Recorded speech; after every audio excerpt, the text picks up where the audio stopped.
You know, every single day, we put our trust in a hidden world of systems to basically run our lives. From the power lighting up this screen to the clean water coming out of our taps, there's this invisible network humming along in the background. But what if I told you that the very foundation of our modern world is, well, way more fragile than any of us realize?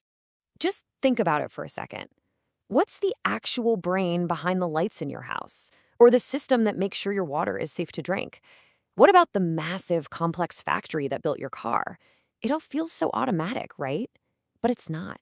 It's all being actively managed by something very specific. And that something is this hidden world of what we call industrial control systems, or ICS for short. These are essentially the digital command centers for almost all of our critical infrastructure. But here's the real kicker.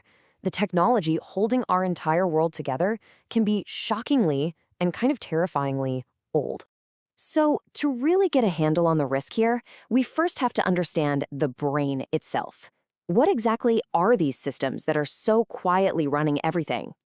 Okay, so an industrial control system is the whole package, the hardware and the software that automates and controls massive, real-world industrial processes. And let's be clear, this isn't the kind of software you have on your phone. This is mission-critical code that manages huge physical operations. And when I say mission critical, I am not exaggerating. We're talking about the systems that manage entire national power grids, that oversee nuclear power plants, that guarantee our water is safe to drink, and that run the assembly lines for huge industries. I mean, the stakes just could not be higher. And these systems, they're not a one-size-fits-all deal. They're super specialized. So you can think of SCADA as being like the air traffic control for an entire country's power grid. It's managing things over huge distances. A DCS is more like the central nervous system for a single giant factory, controlling everything on site. And then you've got PLCs, which are the tough, reliable workhorses on the ground, controlling one specific robot or one specific machine. And this all brings us to this really fascinating paradox.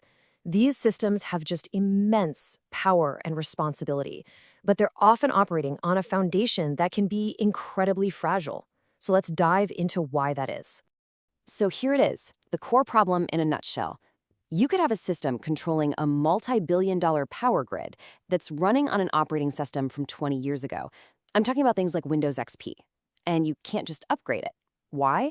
Because the supercritical custom software it needs to run was built specifically for that old system. Pushing an update could cause the whole thing to just collapse. This quote really just says it all, doesn't it? The operators are stuck between a rock and a hard place. They absolutely know the old systems are insecure, but the fear of causing a catastrophic failure by trying to update them is even worse. It's this high-stakes game of if it ain't broke, don't fix it, even when broke could mean wide open to a major cyber attack. All right, so given all these crazy risks, what would the perfect defense even look like? How would you design a security system for something this important? Well, the gold standard in ICS security is a concept called an air gap, and it's exactly what it sounds like. It means the control system network is completely, physically, totally isolated. No connection to the internet, no connection to the company's email network, nothing. It is a completely closed loop.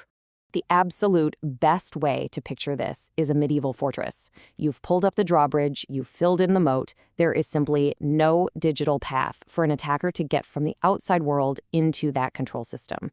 It's the ultimate security measure. No way in, no way out. And you knew there was a but coming, right? In our super connected world, trying to maintain that perfect fortress is getting harder and harder. Those lines are blurring and, well, cracks are starting to show up in those fortress walls. And this is the question everybody asks, right? It seems so obvious.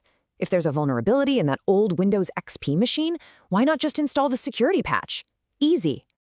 Here's the thing. Patching an industrial control system is nothing like updating your laptop. It's more like trying to perform open-heart surgery on a patient while they're running a marathon.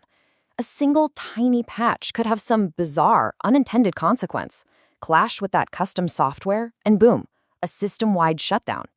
And that's downtime a power plant or a water facility just cannot afford.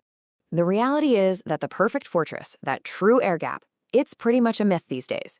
For efficiency, for data, corporate and industrial networks are often connected in some way. And every single smart device we add to the mix creates another potential door for an attack.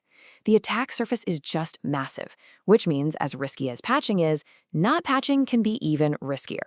So if the perfect fortress is impossible and patching is a total minefield, how in the world do you actually defend these systems today? Well, it all comes down to a modern, much more practical playbook. It's all about a defense that has many layers. You are constantly monitoring the system, looking for anything that seems even a little bit off. You're proactively hunting for your own weaknesses with vulnerability tests. You create digital walls inside the network using zoning, so if one area gets breached, the damage is contained. And maybe most importantly, you are extremely strict about who has the master keys with what's called privileged access management. So here's the key takeaway. The modern strategy isn't about chasing this impossible dream of perfect, unbreakable security. It's about smart risk management. It's about building a defense that's resilient enough to detect, to contain, and to respond to threats in a world where you just can't eliminate every single vulnerability. And all of this leaves us with a really big question for the future. As we race ahead to connect everything and make our world smarter, we're relying more and more heavily on these ancient foundational systems. So the real challenge is going to be figuring out how we protect the oldest, most critical parts of our world from the very real dangers of the future they're helping us build.